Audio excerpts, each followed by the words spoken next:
Now we move on to the next item. No problem, sir.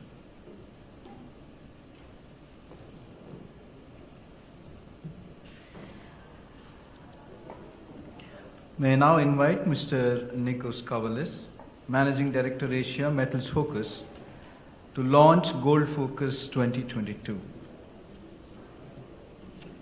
and say a few words about Gold Focus, and then I request Mr. Nikos to take us through what's happening in the global gold and silver market. Hi everyone, thank you very much, Vatsa. Before anything else, thanks the SBMA, Eventel, Enterprise Singapore and our sponsors for supporting us and for making it possible to have this really excellent event. I mean, it really is a buzz to be speaking to real people rather than my webcam for a change. So it's really great to be here. And special thanks to Albert for once again inviting me, giving us the podium to share our thoughts. And of course for his continued hard work in making Singapore's bullion market what it is. I think we need to always remember his contribution to this market. So my presentation today will have two segments. First I'm going to go through the key findings of Metals Focus, Gold Focus 2022. This is our flagship publication for the gold market. And any of you that are interested in having a look through it, we have a few copies sitting at the registration desk. Please feel free to pick one up.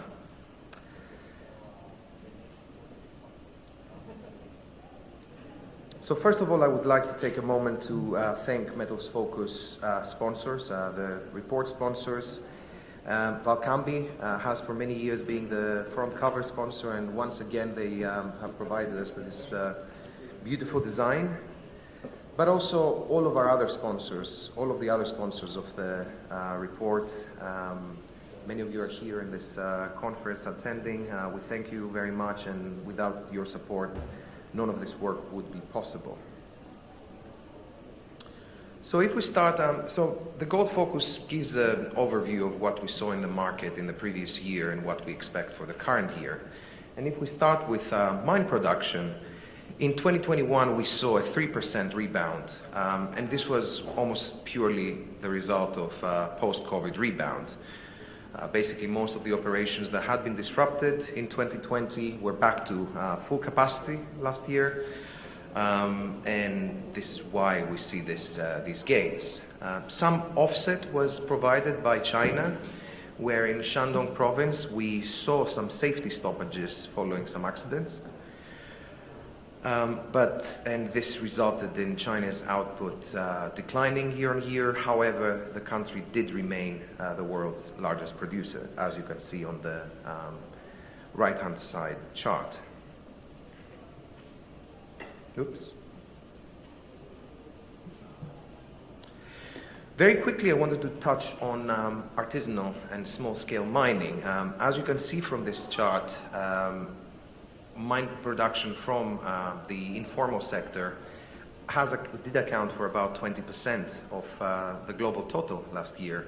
And we believe that this is set to continue for the foreseeable future. And I think this makes it very important for our industry to find a way to better integrate informal mining into our ecosystem, something which I know a lot of stakeholders in our market are focusing on, and look forward to see more of that. If we look at production costs, these increased quite considerably last year. Taking the World Gold Council's all-in sustaining cost definition, we saw a 7% increase.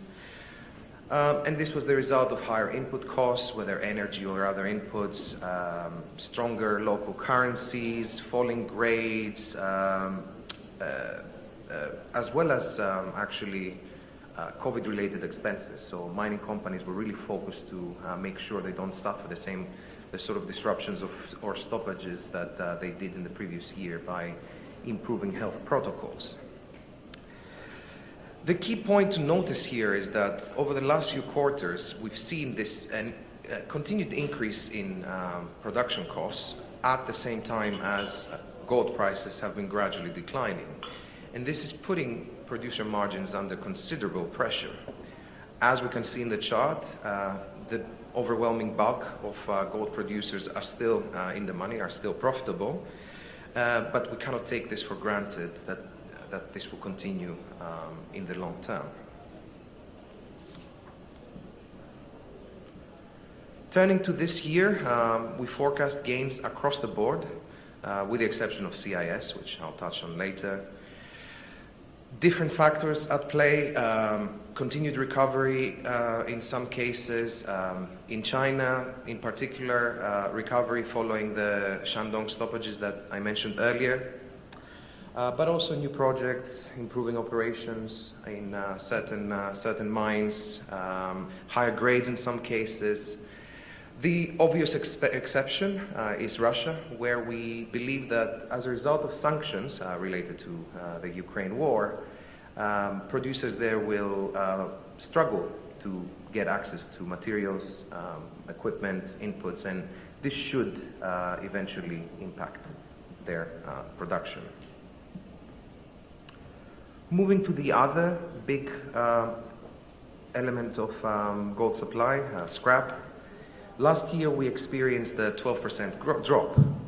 Now, this is no surprise to many of you here in Singapore, where a lot of the Southeast Asian flow of recycled secondary materials comes through. But key factors behind that was the lack of very aggressive price increases that we saw in 2020. Last year, they were not repeated. In some cases, lower distress selling. This COVID-related situation was considerably improved in many markets, and this had both a direct and indirect impact. Direct in the sense that people didn't need to sell their gold to pay their rent, and indirect in the sense that consumer sentiment was a lot better. So, this incentive to get rid of your gold holdings was just not there in the same way. Another factor that contributed to it was the lower availability of, let's call them near market stocks, or like loosely held jewelry if you want. Following two pretty strong years, 2019 and 2020, there was just naturally lower stock of jewelry to sell back. In some cases, Turkey being a very good example, we also noticed a tendency by consumers to want to hold on to their gold in the face of economic and geopolitical uncertainty. For this year, we expect a very small recovery. This is partly due to our outlook for certain local prices driving volumes up, but also in some cases, the emergence of distress selling, particularly in places where we have a combination of cost of living crisis and withdrawal of COVID-related stimulus packages, really materially affecting consumers' disposable incomes.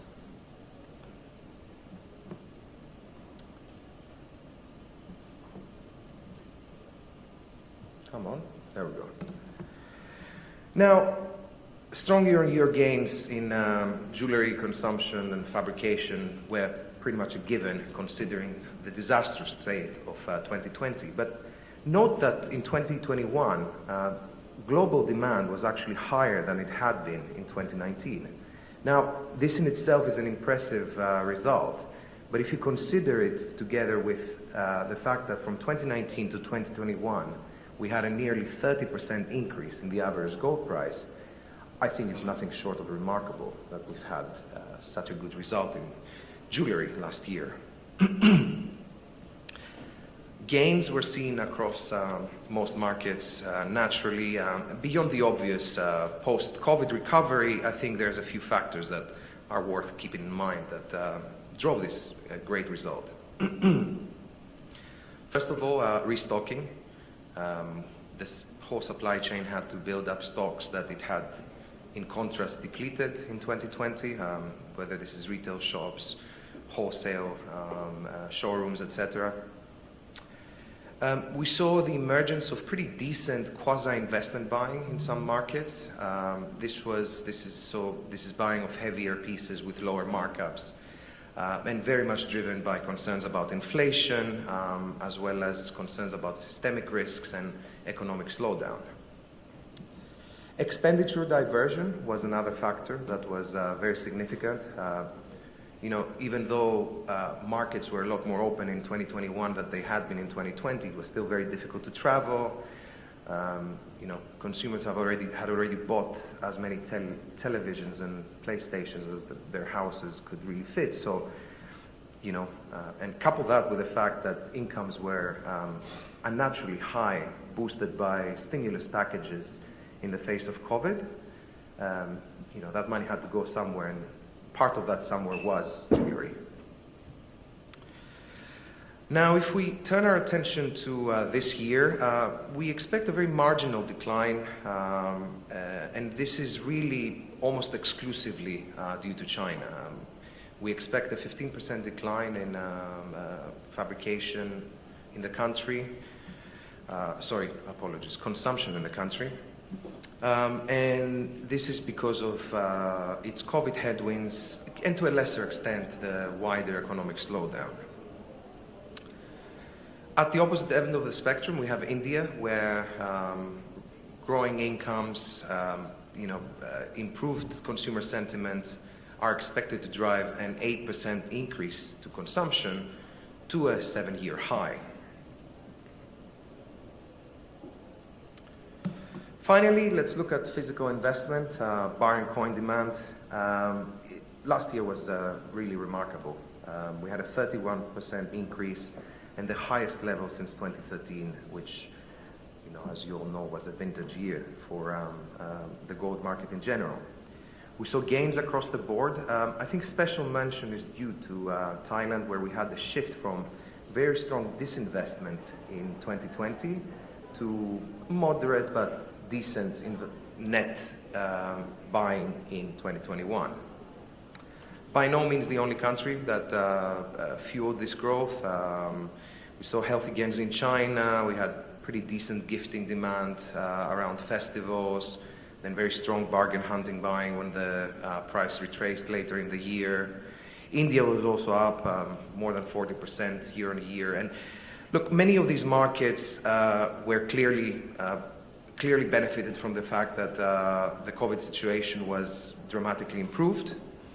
But if we also look at perhaps the most interesting market last year, the United States, there we saw a nearly 70% year-on-year increase, and well-documented widespread shortages of products, record high margins, possibly the best year for many of these retail, close to the retail market dealers in the US market.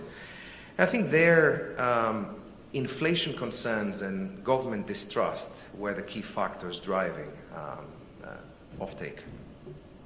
In fact, the only key markets where we saw a bad result, like a decline, year-on-year declines last year, were Turkey and Iran, where market-specific or economy-specific factors were at play. For this year, we forecast a very slight 2% decline in retail investment. We still see gains in a number of markets, Western markets in particular, we expect are going to continue doing well. The US, for example, after last year's 70% increase, we expect will be again up by 10% this year. We also see very strong demand in Russia for its own specific market-specific reasons and related to the local currencies, wild fluctuations. But we do see losses in China and the Middle East that more than offset these gains. I'm going to stop looking at the gold focus now. Please come give me a shout if you want to get more info on what we saw there, and please do try to take one of the reports and have a look. And I'll turn my attention now to gold and silver prices and their performance over the rest of the year.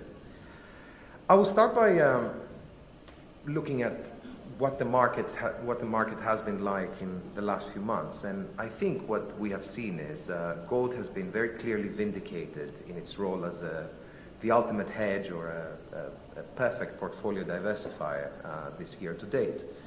As you can see from this chart, in addition to leaving aside the fact that it rallied, in the aftermath of the invasion of Ukraine, admittedly, it has lost most of these gains. But if we move away from the intra-year fluctuations and we look at where we are compared to where we started, gold is pretty much flat on where it ended 2021.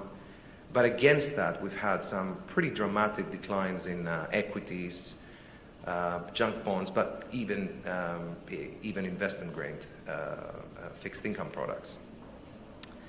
And I think that has really proven what gold can do to a portfolio. The other thing we have seen is this debate on whether cryptocurrencies could, in time, replace gold as a diversifier, and the parallels that are being drawn between them, in our humble view, being very clearly proven wrong. Metals Focus has never been a fan of that thesis. We appreciate the similarities of limited supply and being able to operate outside the mainstream financial market system. Having said that, we think that everything else is extremely different between cryptocurrencies and gold. And we think that their differences far outweigh their similarities.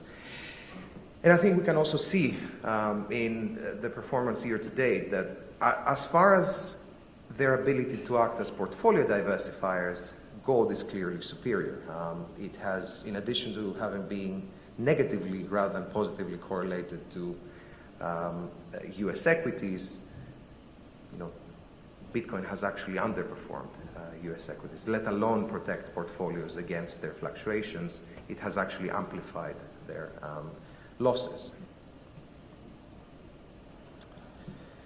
Nevertheless, what we see when we look at different market trends is that in spite of its relative outperformance of other assets, gold's link to its traditional nemesis, namely real yields, is still very much intact. And look, Metals Focus outlook for the rest of the year could be proven wrong. Our view is that over the rest of the year, we are likely to see inflation easing, while at the same time, US policy rate increases will continue. Perhaps not as aggressively as market expectations currently hold, but certainly we expect that they will move in one direction. And we therefore expect real yields as a result, real rates and real yields to inevitably increase. And we cannot see a scenario under which a scenario under which a gold retracement will be avoided if this is going to happen. I will point out, though, that even though we see gold declining over the rest of the year, even at its trough, which we expect will be a little less than 1,700, we're only seeing a less than 9% decline from its end 2021 levels, which compares to double-digit losses in equities and most probably investment grade and most certainly junk bonds if we look at the murmurs that are emerging in the market in the last few weeks about those markets. So it's on at first look, it's a negative outlook for gold, but when we look at it when we take into account its role as a portfolio diversifier, I would actually say that this is a pretty positive result. So those looking at gold for capital appreciation may be disappointed, but those focusing on it for its wealth preservation properties, I think will be very happy. If we look at gold-silver ratio, silver has again disappointed in this year. If you look at the chart, during the period when gold was rallying, the high-beta relationship didn't really hold, whereas when gold started retracing, the higher vol variant of gold property did emerge, and we've had this increase in the gold-silver ratio.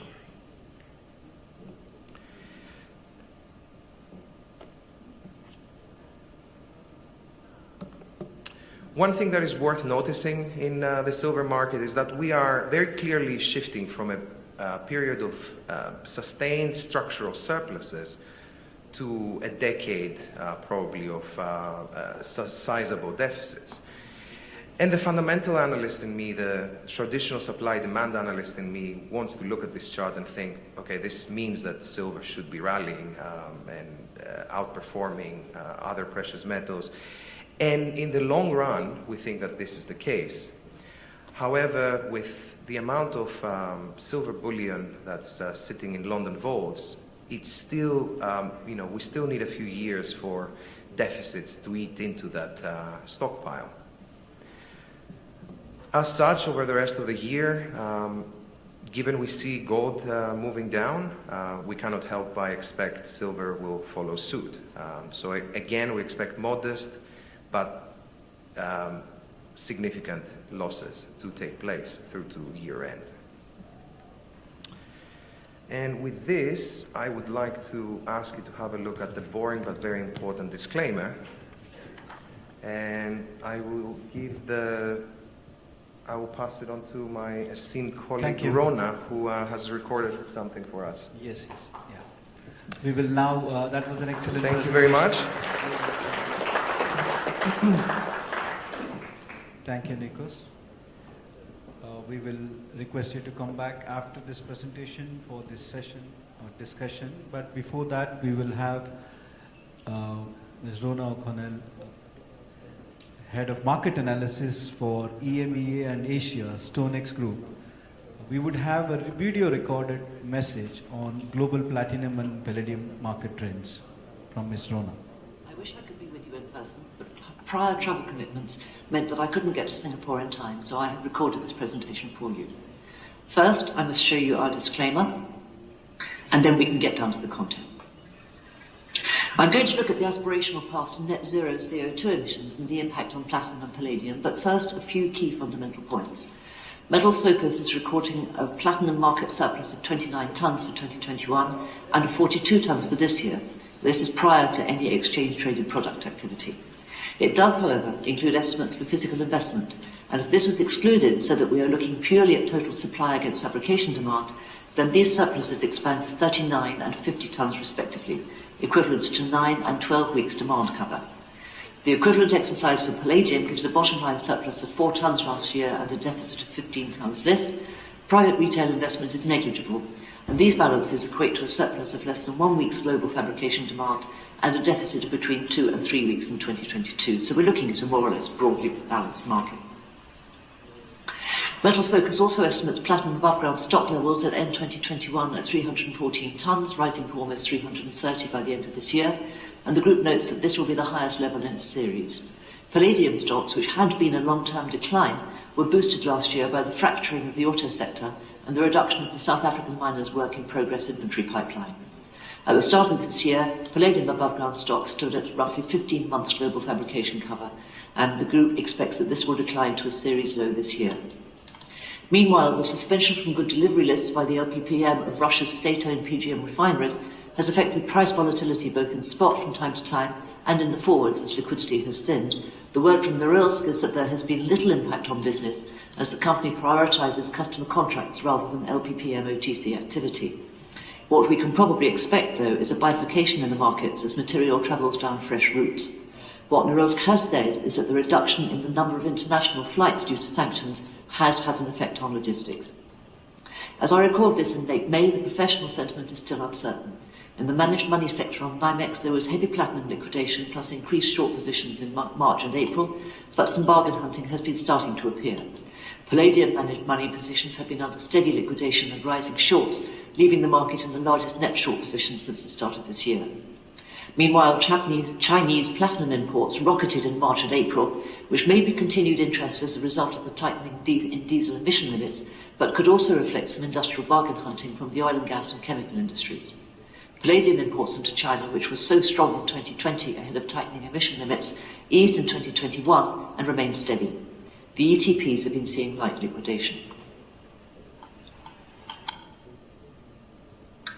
And here we have the automotive market share in the three major PGMs, and you can see here, this is taken over a 10-year average, but platinum is roughly 39% at 82 tonnes, palladium is just under 80% at 172 tonnes, and rhodium is about 80% at 28 tonnes. So, as we can see here, passenger cars currently account for roughly 10% of CO2 emissions, and this is due in no small part to the work of emission control catalysts. So, getting rid of unburned hydrocarbons and carbon monoxide delivers carbon dioxide, which is what we don't want. This is the very simplest level of the chemistry involved. There are any number of combinations of weighting and additional technology dependent on the vehicle and the local domestic environmental requirements. Platinum and palladium can to some degree be interchanged within catalytic converters, and the relative price levels over the past 3 years has prompted some work on this. BASF, for example, has developed the trimetal catalyst that uses metal oxides plus platinum, palladium and rhodium, and which enables partial substitution of palladium with platinum without compromising emission standards, and rollout started in 2021. Globally, the World Platinum Investment Council suggests that while the semiconductor supply dislocations reduced global light vehicle production from 87 million units to 76 million last year, the continued and widening substitution of platinum for palladium saw over 6 tonnes of additional platinum demand, with that number likely to double this year, even with the problems with semiconductor supply chain dislocations. Over 2020 and 2021, fossil-fueled vehicles have shown compound average monthly loss rates in the States and Europe at 2.1 and 2.0% respectively, while electric vehicles have grown by 3.8% and 5.8% per month. China's fossil-fuel vehicles have grown, albeit by less than 1% per month, but the push into electric has seen that component grow by over 11% over the period. So by December 2021, across the three areas combined, electric production market share has grown from 5% to 24%, at a rate of 137% per annum, with fossil fuels posting a 2.4% per annum loss rate. Global EV production in absolute terms has grown from just over 166,000 units in January 2020 to just over 900,000 in December 2021, an annual rate of 133%. Battery vehicles fall into different categories. The battery electric vehicle, which is the predominant area, the battery needs to be plugged into an external power source in order to recharge, as do, not surprisingly, plug-in hybrid electric vehicles.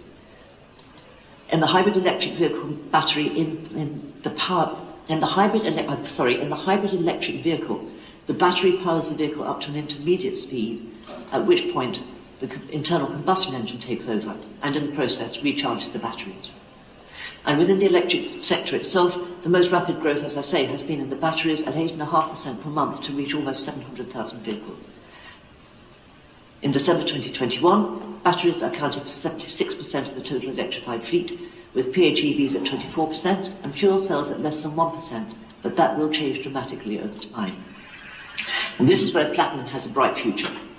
Polymer electrolyte membrane electrolysis takes water as its feedstock with oxygen as the byproduct. The hydrogen is then the feedstock for the fuel cell, and the byproduct of this is water and heat. Metals Focus long-term projections suggest that over the 10 years to 2030, the hydrogen economy will absorb over 84 tonnes of platinum, equating to roughly 4% of platinum mine supply, while the hydrogen electrolyzer market will absorb 19% of iridium supply, as roughly 100 gigawatts of hydrolyzer capacity is installed. The good news for the platinum market here is that fuel cells use roughly twice the amount of platinum than ICE, or internal combustion engine, vehicles. One motor company has suggested that for a 700,000 cell stack, it would require 70,000 ounces of platinum, which implies roughly 3 grams per cell. This is bound to be reduced over time by virtue of persistent thrifting, but industry suggestions that heavy-duty fuel cell vehicles could possibly multiply by a factor of 60 between 2019 and 2030 suggests that the potential for platinum offtake in this market is very substantial. Mining companies, for example, with Amplatz in the vanguard, are already starting to use fuel cell-powered mining equipment. EV production forecasts, as you can see from the chart to the lower right, have been raised over time as the pandemic has accelerated the rate of change, and we are now looking at almost 70 million units by 2040. The International Energy Agency has the following global milestones for electrification in net zero emissions, and they're looking for the share of electric vehicles in stock to be roughly 20% by 2030 in cars, 23% in buses, 22% in vans, and 8% in heavy trucks, but that rises to 60% by 2050. These scrap projections here are based on the fact that the average life of a car is 12 to 15 years. Obviously, there are regional variations, but this works as a rule of thumb. The end of the decade is where the picture really starts to change. Fuel cells will not have it all their own way. A McKinsey study, for example, has postulated that over the next 40 years, a portfolio of powertrains will develop that favour battery-powered vehicles for shorter trips. The US target range currently is 300 miles per charge, and parts of Europe have actually already achieved that. While fuel cells are likely to be more effective for longer journeys and heavier vehicles, especially as range to weight is an exponential relationship in battery-powered vehicles. Metals Focus estimates that fuel cell-powered electric vehicle production will amount to a cumulative 1.6 million units by 2030. Winding in an estimate for maritime users, storage and electrolysis suggests that cumulative offtake over the period to 2030 could reach 5 tons of platinum. Our in-house estimates for the changes in platinum demand in ICE vehicles over the same period suggest that ICE demand will start to be narrowly eroded towards the end of the decade, but the cumulative use between 2022 and 2030 would be a gain of roughly 22 tonnes. The following decade, however, could see cumulative production losses from the ICE sector of up to 40 million vehicles. And when we add in projected scrap return, the fleet could contract by more than 130 million.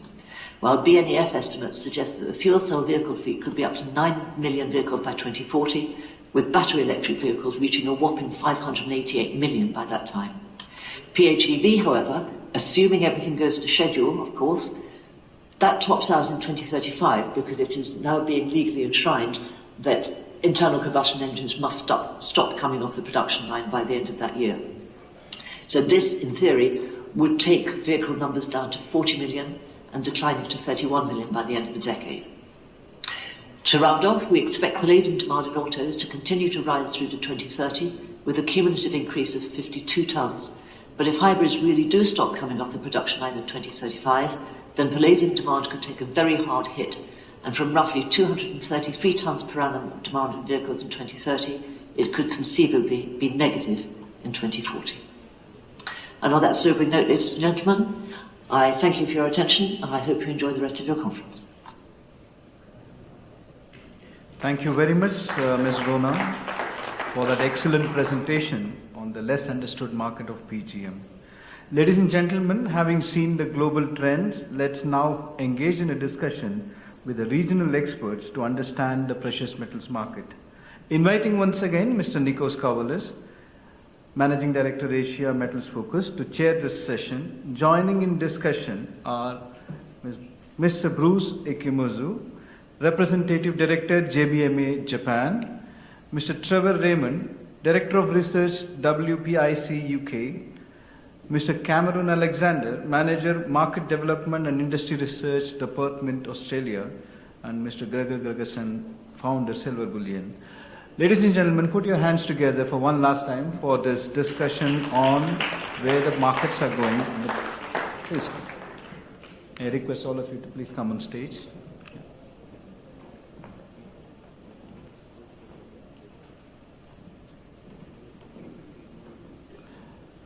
This would be only a discussion, and I think we would have enough time for Q&A as well. With this, I hand over the session control to Mr. Nikos Kavalis.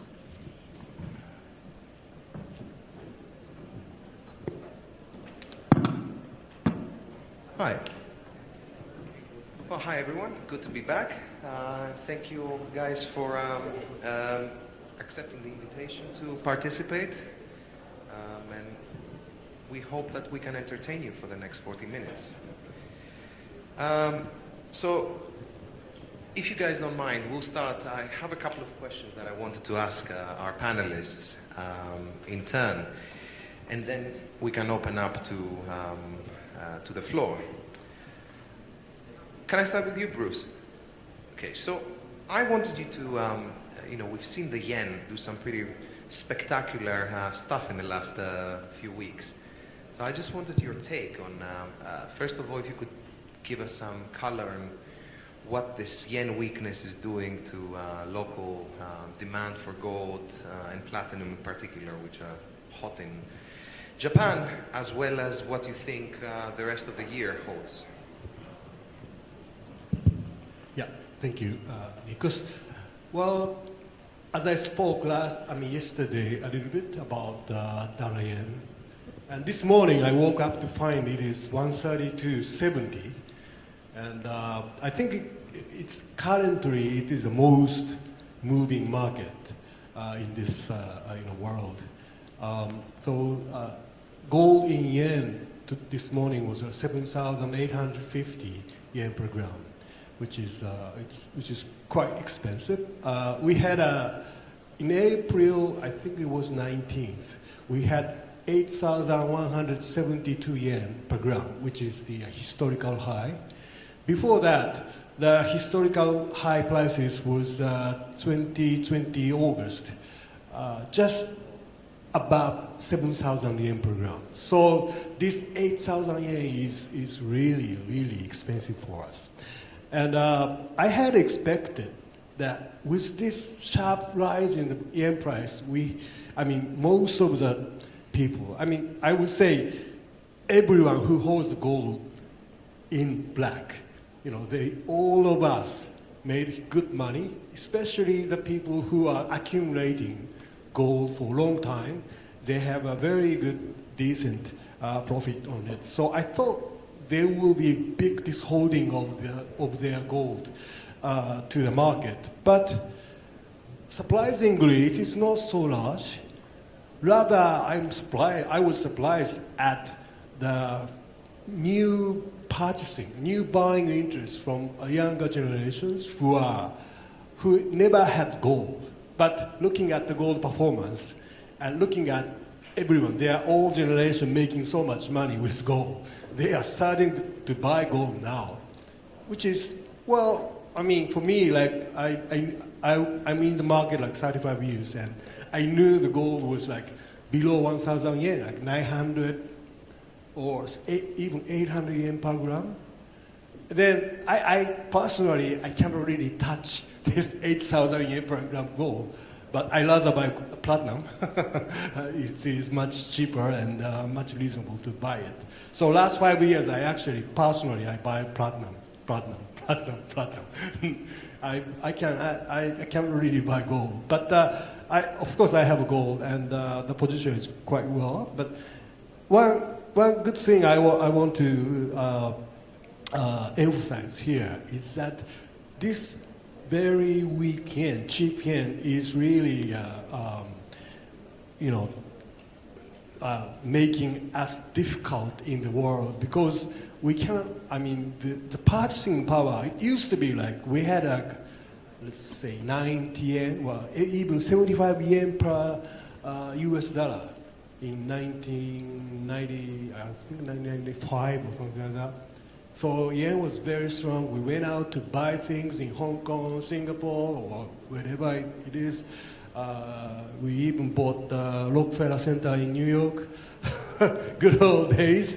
But now it's very cheap for you guys. For me, it's very expensive. I really do any shopping in Japan, not in the overseas.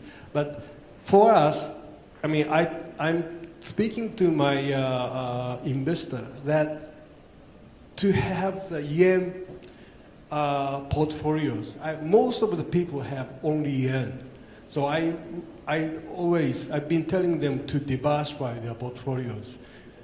Easy way is to buy US dollar, some portion of their portfolios.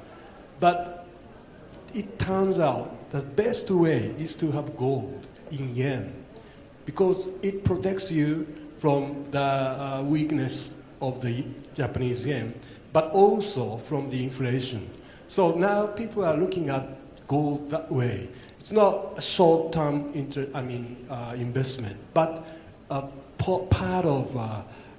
a part of portfolio management, they should have something that has different risk aspect. So that is what I'm telling to my audiences. And also, I think in Japanese market, the feeling toward the gold commodity, especially gold, and also I'm putting much emphasis on platinum, is really changing. People are looking at it as a really important portfolio, part of portfolios. So I think, I would say past couple of years, really, we are making good changes in the market. Thank you, Bruce. Trevor, I'm sure that you were delighted to hear that Bruce has been buying platinum, and clearly you've been doing your job if this is happening.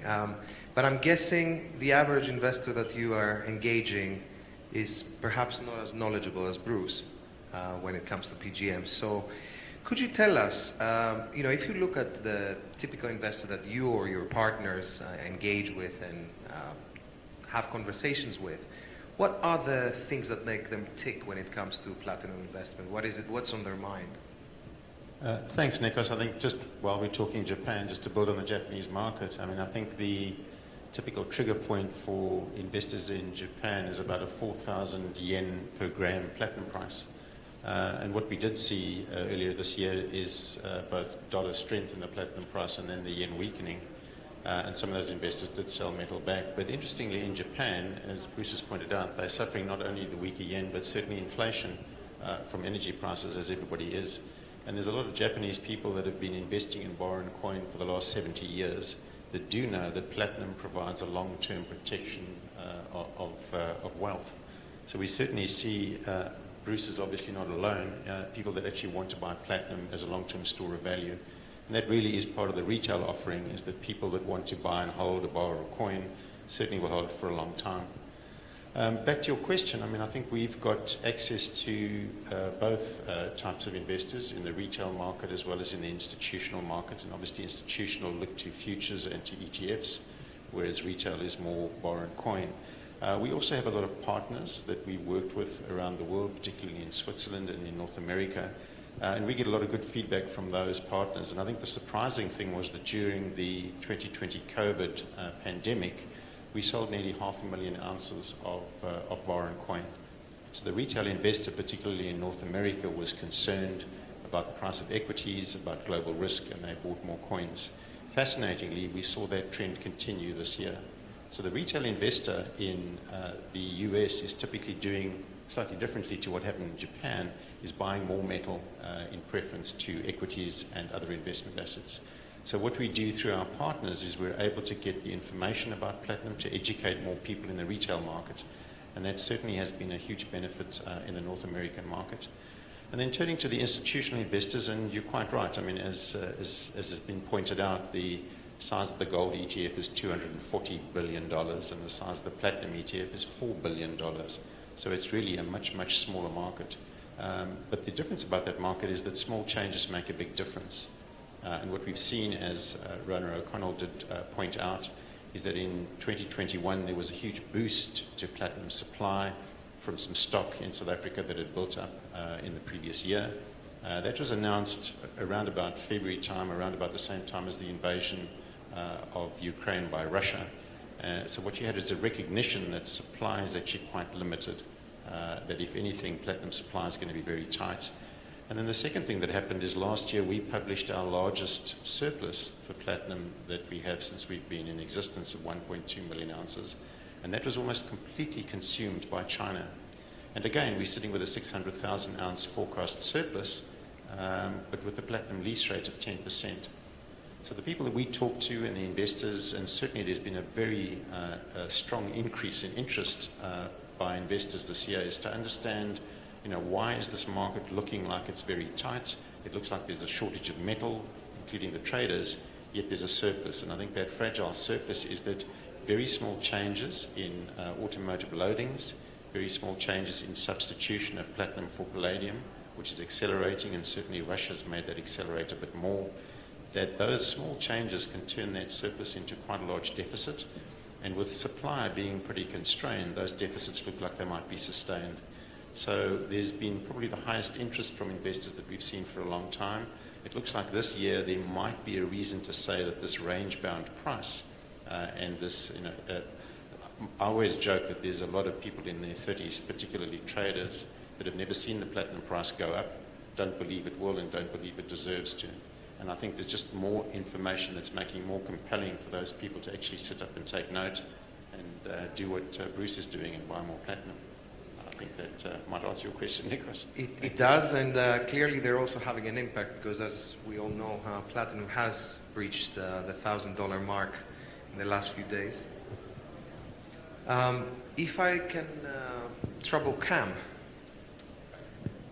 Cam, the past 2 years have been extraordinary for small retail investment products, minted products in particular. For those of you that were here during my presentation, we had exceptional numbers for gold, probably even more exceptional volumes in silver. Tell me, where do you see this market heading? Is this here to stay? And where do you see, crucially, how do we deal with these production bottlenecks, supply bottlenecks for product? Yeah, look, it's a real challenge for us to meet the demand. We've seen, particularly last year, demand was absolutely outstripping supply, and it's very hard for a mint or a refinery to gear up very quickly to meet that demand coming from the market. For instance, for silver, we had huge amounts of silver at the refinery. We just couldn't get it into a form that retailers wanted quick enough. And that was the biggest challenge we had. And one of the biggest problems has been that, it's in these sort of coin markets, often a feast or famine. It's either very, very strong demand or there's no demand. And we've seen those sort of historically that you have periods of very strong demand, particularly in coins, and then it switches to a secondary market. So everybody starts to sell back. And then as a mint, you're stuck there with production starting to sort of decline over several years. So it's a bit of a challenge to say, okay, should we start to invest in new machinery with the potential that it could actually fall away in a couple of years and be quite idle? So you don't want new machinery to be sitting there not doing anything. So look, I think a lot of the mints, and us included, said, look, let's invest in new machinery. So we've gone very heavily into new automation and new machinery for this year. But like everything else, with the COVID and everything else, ordering new equipment takes a long time. There's been delays in manufacturing, of course, and then when you actually get the order ready to go, there's shipping delays as well. So that's the biggest challenge we've had, is getting new machinery delivered to the refinery so we can actually take advantage of the strong demand. I think we're looking at the sort of our forecast for this year towards the end of last year. We were sort of anticipating that the market would probably start to taper off, given that it was so strong last year. What we've seen is probably the opposite. We've seen very strong demand in early 2022. So that's caught us by surprise a little bit in terms of how strong the demand's been. Silver incredibly strong, but also gold as well. And for us, it's mainly in the US market where we're seeing that. Really, really strong for both metals, but also in Germany. So we're getting strong European demand as well. So from our point of view, it's really trying to gear up with new machinery to make sure we can meet that demand. We expect it's going to continue. I was speaking to head of our minted products last week just to get his flavour on what he sees.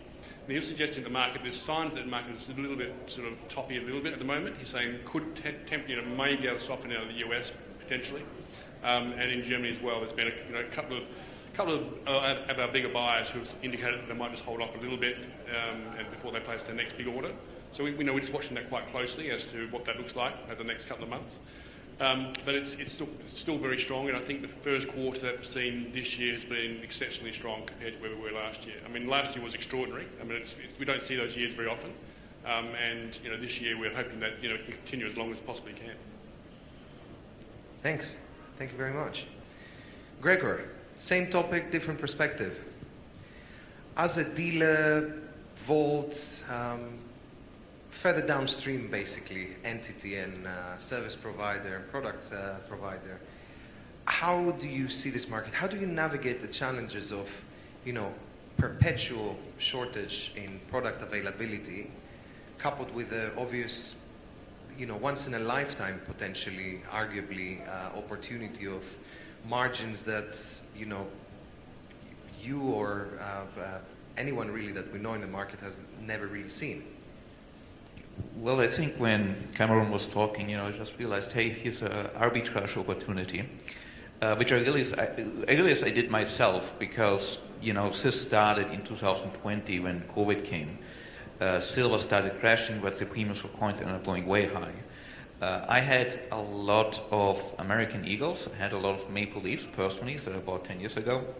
And I said, why are people paying so much when I can just convert that silver? And I sold all my silver back to silver bullion, all the coins. And I got 1,000 ounce LBMA bars, and I ended up getting 50% more silver. So I thought that was a great deal, and I expected to come back down, and it really didn't, which was interesting. But, you know, as Cameron was saying, from a Mint's perspective, you have ups and downs. I mean, I would very much encourage the person Mint to invest in more capacity, and, you know, we're happy to buy more coins and sell LBMA bars when it's really a surprised to downside, hear so we that. can balance that a little bit. But having said that, you know, for the audience who might not be as familiar with these things, Maple Leafs and American Eagles especially have been going up through the roof. Normally, as a dealer, we can buy them for $2, $2.50 above spot. And they've went up to $10, $12 sometimes above spot. And what we did from our side is we really drastically reduced the purchase of them because when we started off, we were much more retail-based. 50% of what we sold were coins, but nowadays it's less than 10%. And what we found is that it made more sense for us to try to get coins, say, from Australia, from Britain, the Royal Mint, for example, or the Austrian Mint.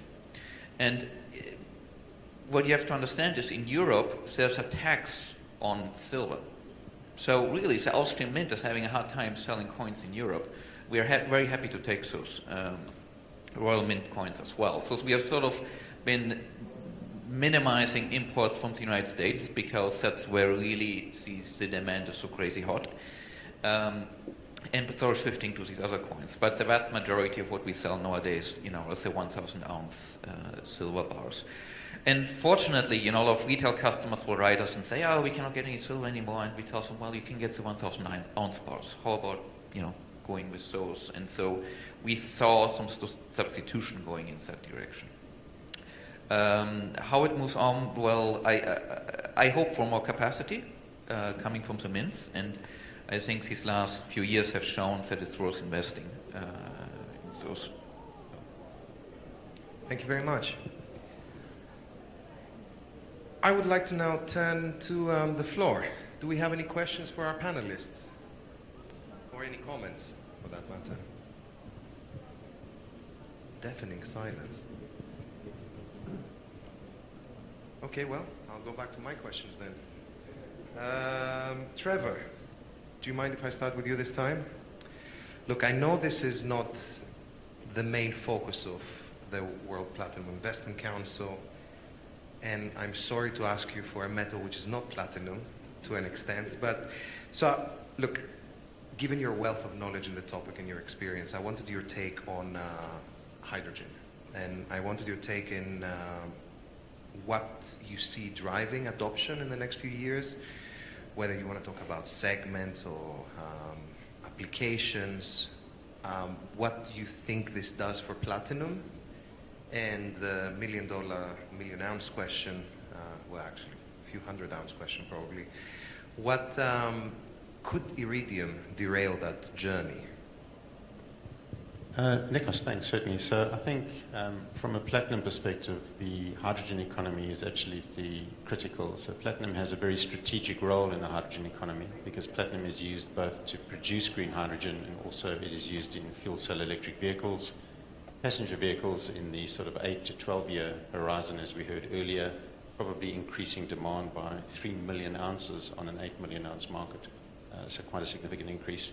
And in the near term, from heavy-duty vehicles, it's really hard to make a heavy-duty battery truck, but a fuel cell is very suited to it. In terms of the production of green hydrogen, there's two technologies. One is the polymer electrolyte membrane, or PEM, like a fuel cell, but it's an electrolyzer.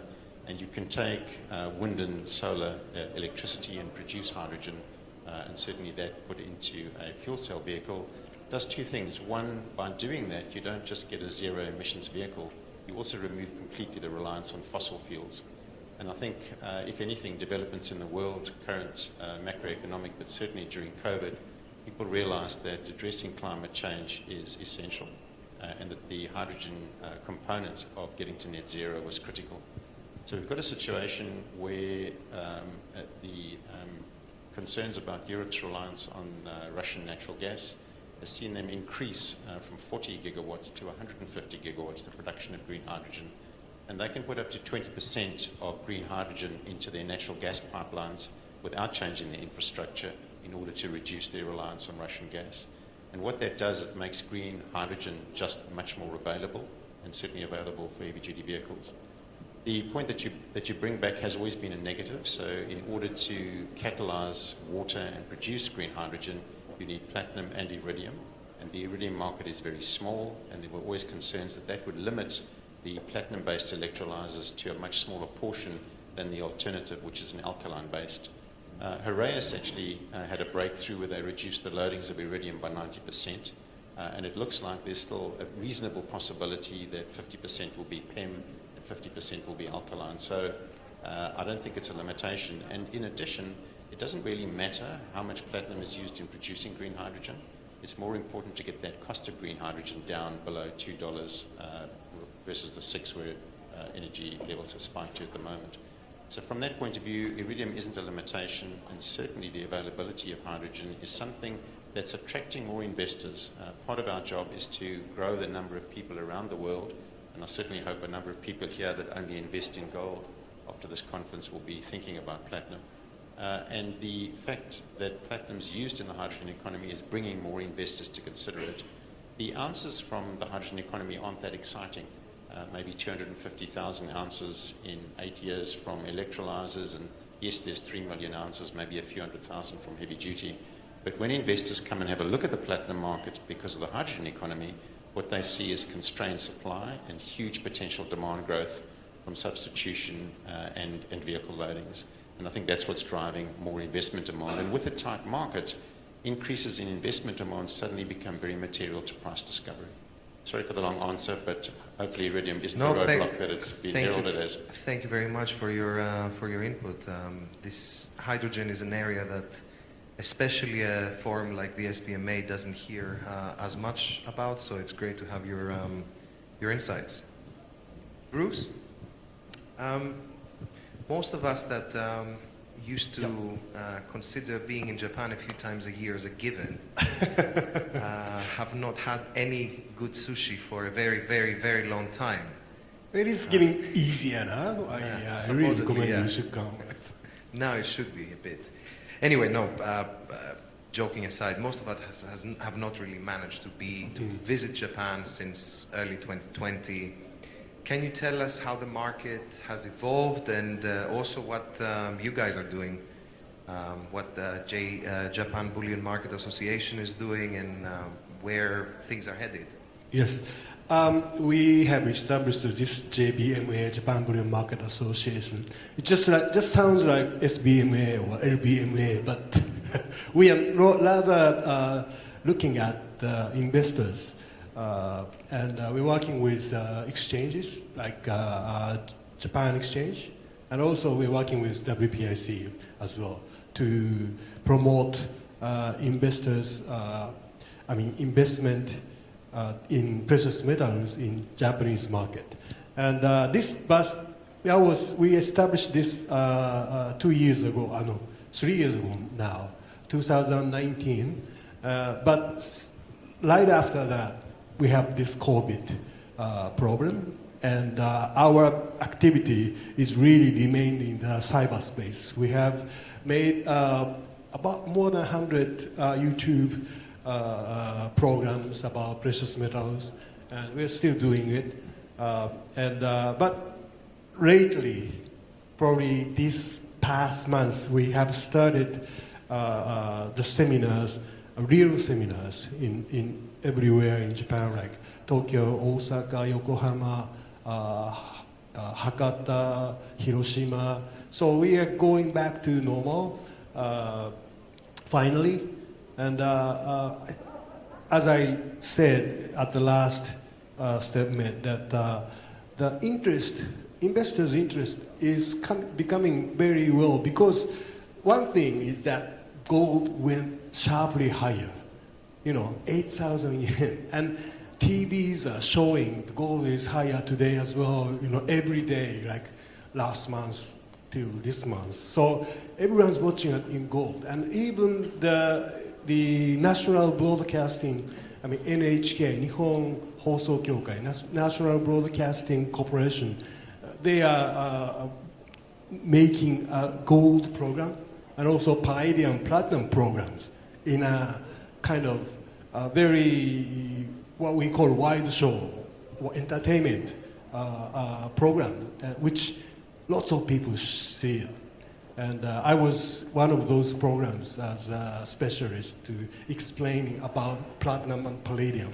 And that was so much very well viewed and a lot of interest coming up. So I think it's for Japan, the interest in the precious metals from investors and even from people on the street is becoming quite quite large. So I think the atmosphere is probably best in the last 10 years at least. Thanks, Bruce. And just to let you know, I'm picking up my Japanese visa tomorrow, so I will return. Good. In a few weeks' time. Yep. Greg, vaulting and storage. It's a very interesting topic which is often neglected or not enough attention is paid to it. And you know, in the last few years, we've had some really remarkable changes. You know, we've had the combination of breakneck investment demand for both in gold and silver in physical form, delivered form. We've had growing attention towards country risk and do you want to keep your gold in your backyard or in a safe, etc., detached sort of jurisdiction. And you have an increasing, let's call it dissatisfaction, concern, distrust towards mainstream financial institutions. How is all this changing the landscape for vaulting, and as always, where are we going? Where are we headed? Yeah, I find these to be very exciting times. I got into this business in 2008. I was in the trading room of a major bank when Lehman Brothers went bankrupt, and it sort of gave me, I had an aha moment. It was quite strange. I just knew I'm going to go into precious metals because I don't think the financial system as a whole is going to fare very well over the next decade. And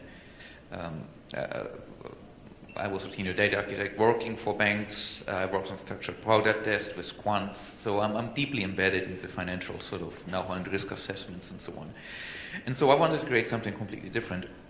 And that's how, Silver Bullion started. The way I look at, demand for these things.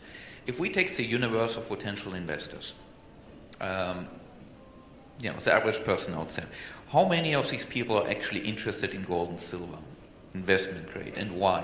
And that percentage is extremely low. I don't know what that percentage is, but I would assume it might be 1%, something like that. That's how little it is. So there's a lot of room to grow. And then of those people, how many actually have some sort of physical ownership of gold or silver, as opposed to having price exposure? Because most of the time people think they own gold and silver because some statement says they have so many ounces. But oftentimes that might be an unallocated system, so it might be just price exposure.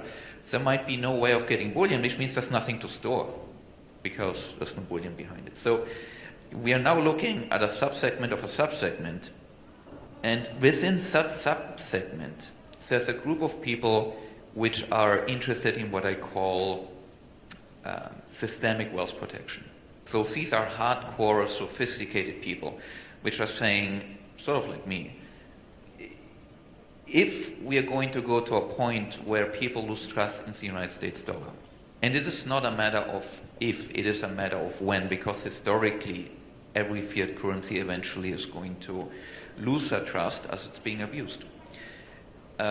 Or if we have a major financial crisis, or if we have some sort of capital controls, if we have war, if we have any of these things that can greatly disrupt our life, how do I make sure that I can take 10 or 15% of my wealth and I put it in a safe place, in a safe jurisdiction, probably outside of my jurisdiction so I have a backup, and make sure it's going to be okay? And those people are going to go in very great depth at looking at where do you store it, how do you store it, what insurance do you have, what jurisdiction do you expose to, who do you outsource to, and so on and so on. And I think that segment of people is growing, and those people tend to be quite wealthy. And these are the type of customers that we've been attracting. And with the building of the reserve, we want to expand the product palette for these sort of persons. So I expect that as the world continues to throw tantrums and unpredictability and so on, that demand will keep on increasing. And there are a few watershed events. Every country and every person has their own sort of moments. And in Canada, right, we had anti-vaccination protesters. They were blocking a bridge. The Canadian government did a pretty unprecedented thing. It said, if you don't leave by this time, we're going to freeze your bank account. That is scary, right? Because we are used to, in 20 years ago, we thought, well, if you freeze a bank account, it's because you're a terrorist, you're Osama bin Laden. Nowadays, you do something that the government might not fully agree with, but you might argue still within your right, and they can choose to freeze your bank account. So these are the things that keep people pause and keep people to sort of say, let me find a place or a way as a backup, a fail-safe sort of system, a safe haven. And Singapore is ideal for that. And I think there are a few jurisdictions, traditionally Singapore, especially Switzerland and so on, which are going to benefit greatly from this. And, I'm always trying to argue that Singapore is the best place. And that's pretty much what we do. So I think, the building of our reserve is sort of showing that we are optimistic, and we believe that this demand will continue to increase. Thank you. Cam, responsible sourcing and ESG are obviously huge priorities for LBMA members, refiners such as yourself. I'm more interested though on your take on how important this is. If we go further downstream, how important is this to your clients, whether this is your wholesale kilobar sort of clients or your private investor clients on the minted product side, or the small silver bar side? How important is ESG to them, and is this changing, or do you expect this to change over time? It's a market that's changing fairly quickly. We're seeing that. Look, we do most of our material coming out from a bullion side is wholesale orders, and that market is probably not changing as fast as the other sectors. So it's very price sensitive, and a lot of our gold moves into China clearly, and in Southeast Asia and India. Again, very price sensitive. So to try to build in a premium for ESG credentials or green gold, if you like, is a challenge to that market. Not to say we won't get to that level at some point, but I think we're not there yet. Where we are seeing potential there is for sort of private wealth investments, ETF potentially, pension funds, those kind of things, who are looking to hold. They want to hold gold where it's been sourced from mining houses that have very strong ESG credentials. And I think that is changing. We are speaking to sort of retail banks in Europe who are now saying, look, we want to have full transparency on where that metal is coming from, and even to the state where they want to know which mine actually produced that metal. And investors are now drilling down to each individual miner to say, we want to know what your carbon footprint is to dig out that gold out of the ground. And we're seeing there's one particular mine in Western Australia that's starting production next year that claim to be very close to carbon neutral.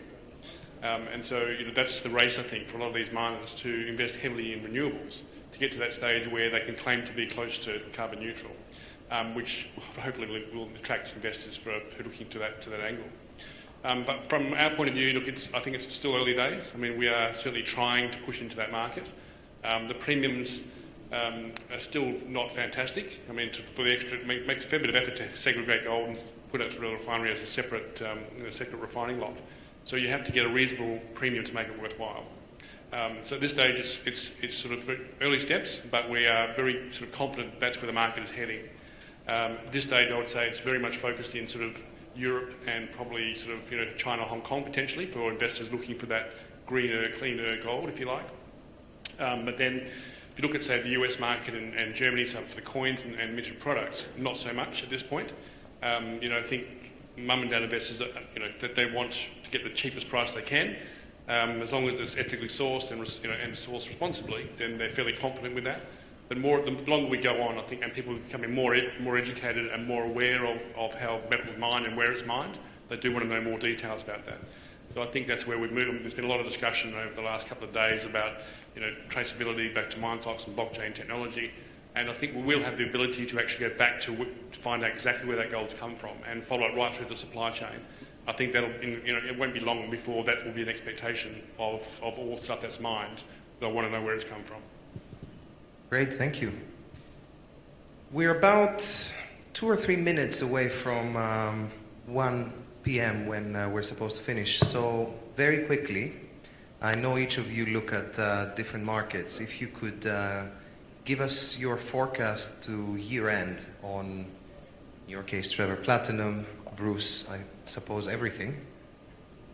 Greg, I'm guessing you'll start with silver, but maybe you'll follow with gold. Or anything else you want to cover. And Cam, again, open. I'll start to say that we don't normally give forecasts, but I can tell you that we think that demand's going to stay quite healthy this year. We can't see it. I don't think it's going to be a cliff where demand's going to fall away. The macro-environmental, the macro climate we see now, and also geopolitical with Russia and it's really lending itself to elevated prices. We're moving into a period of higher interest rates. So it's quite a challenge to work out where that sits. I mean, I think my view is that prices will probably stabilise where we are now. I think there's pressure up and down at the same time. So I wouldn't be surprised to see gold prices drift a little bit lower over the course of the year.